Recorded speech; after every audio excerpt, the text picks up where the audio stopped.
굿모닝, 좋은 아침입니다. 오늘은 7월 24일 목요일입니다. 오늘도 말씀 앞에 나오신 여러분들을 주님의 이름으로 축복하고 또 환영합니다. 오늘도 말씀과 함께 새로운 한 날을 시작하시는 여러분들의 삶 가운데 넘치는 하나님의 은혜와 평강이 함께 하시길 기도하겠습니다. 자, 오늘 우리에게 주시는 하나님의 말씀은 에스겔서 5장 1절부터 17절까지의 말씀입니다. 에스겔서 5장 1절부터 17절까지의 말씀. 여러분 신앙생활 하시다 보면은요, 이런 질문 또 이런 생각 아마 한 번쯤은 해보셨을 것 같습니다. 하나님께서 우리를 정말 사랑하신다면 또 애통한 마음으로 우리가 죄로부터 돌아서기를 원하신다면 그냥 용서해 주시면 너무나 쉽게 끝날 것 같은데 굳이 심판이라는 말이 또 하나님의 진노라는 말이 하나님의 사랑과 어울리지 않는 것 같아서 우리가 그렇게 궁금해하거나 또 생각할 때가 있지 않습니까? 아마 에스겔서의 말씀을 묵상하시면서도요, 그런 생각 해보신 적이 있으셨을 것 같아요. 아니, 하나님께서 그렇게 이스라엘 백성들이 돌아서기를, 회개하고 하나님께로 돌아오기를 바라신다면 뭐 좀 쉽게 그냥 그들의 마음을 좀 확 바꿔주시면, 아니면 시원하게 그래 다 용서해 줄 테니까 우리 다시 시작해보자 라고 하신다면 얼마나 좋을까. 그러면 진짜 하나님이 우리를 사랑하시고 그들을 사랑하신다라는 것을 우리가 확실히 알 텐데, 왜 굳이 회개해라 안 하면 너희에게 극심한 그러한 고통과 아픔의 시간이 올 것이다. 왜 하나님께서는 그들에게 심판의 메시지를 사랑의 메시지와 함께 이렇게 전하고 계시는 걸까? 왜 이렇게 하나님은 심판에 열심이실까? 라는 생각이 들 수도 있습니다. 오늘 본문에서요, 하나님께서는 다시 한번 에스겔에게 상징적인 행동을 명하십니다. 오늘 1절부터의 말씀을 보시면 날카로운 칼을 가져다가 그 칼을 가지고 머리털을 깎고 수염을 깎으라 라고 이렇게 말씀하시죠.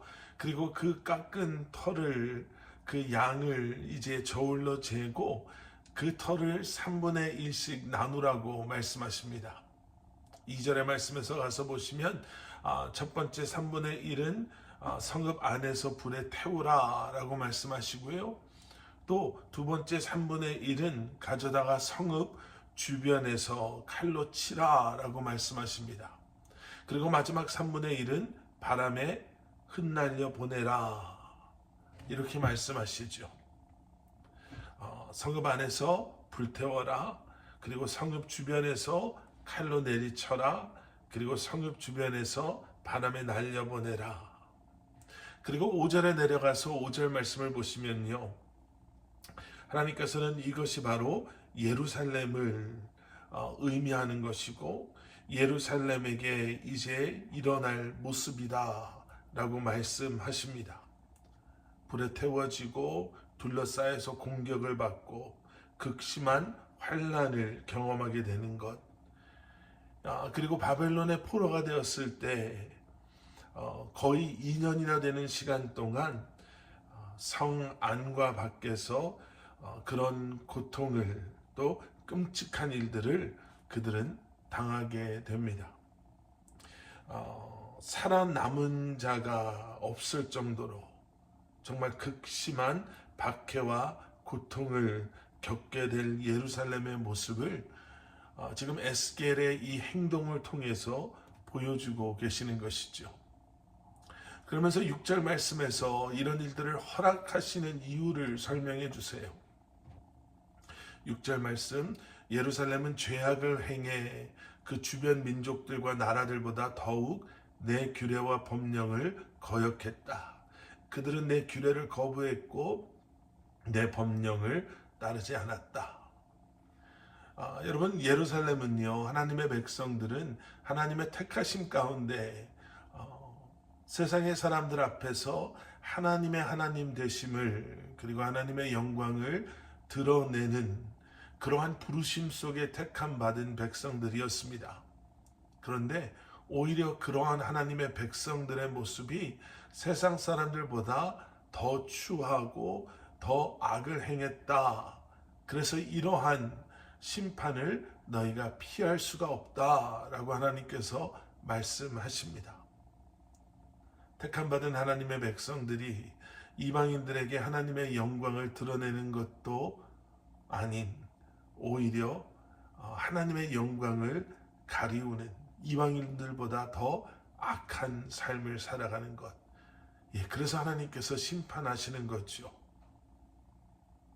그렇지만 그럼에도 불구하고 그들을 포기하지 않으시는 하나님의 사랑이 이렇게 애타게 에스겔을 통해서 그들이 돌아서기만을, 그들이 회개하고 다시 한번 하나님 앞에 무릎 꿇고 자복하고 회개하고 돌아오기를 너무나도 간절히 바라고 기다리고 계시는 거예요.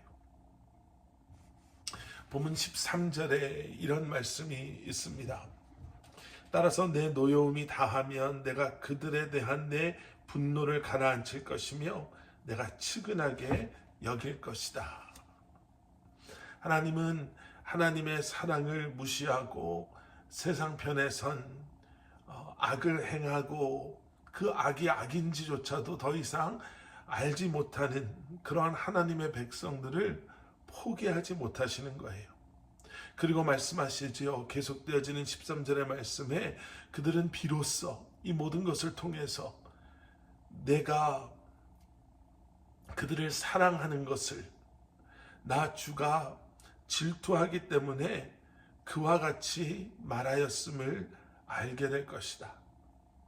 세상의 웃음거리가 되고 조롱거리가 되는 그들을 바라보시면서 얼마나 안타깝게 여기실지를 말씀해주고 계시는 거예요. 왜냐하면 그들이 하나님의 사랑의 대상이요, 질투의 대상이기 때문에 그렇다라고 말씀하십니다. 하나님은 심판이 목적이 아니십니다. 심판은 도구일 뿐이에요. 하나님의 목적은 하나님을 등진 하나님의 백성들이 다시 한번 하나님께 돌아오게 되는 것, 깨어졌던 관계가 다시 회복되어지는 것, 세상의 우상을 섬기고 세상의 쾌락을 쫓아갔던 하나님의 백성들이 이제 그들의 마음을 돌이켜 오직 하나님만을 바라보고 하나님만을 예배하고 찬양하는 것. 여러분, 전도의 목적은요, 한 교회가 커지는 것에 있지 않습니다. 전도의 목적은 기독교라는 종교가 세상에 아주 다미네트한 종교가 되는 것에 있지 않아요. 전도와 선교와 하나님의 예수 그리스도의 십자가의 사랑을 전하는 목적은 잃어버린 하나님의 백성들이 다시 한번 그들의 죄를 돌이키고 하나님 앞에 그들이 하나님의 백성됨을 고백하고 나아가는 데 있습니다. 하나님께서는 그러한 우리를 포기하지 않으세요.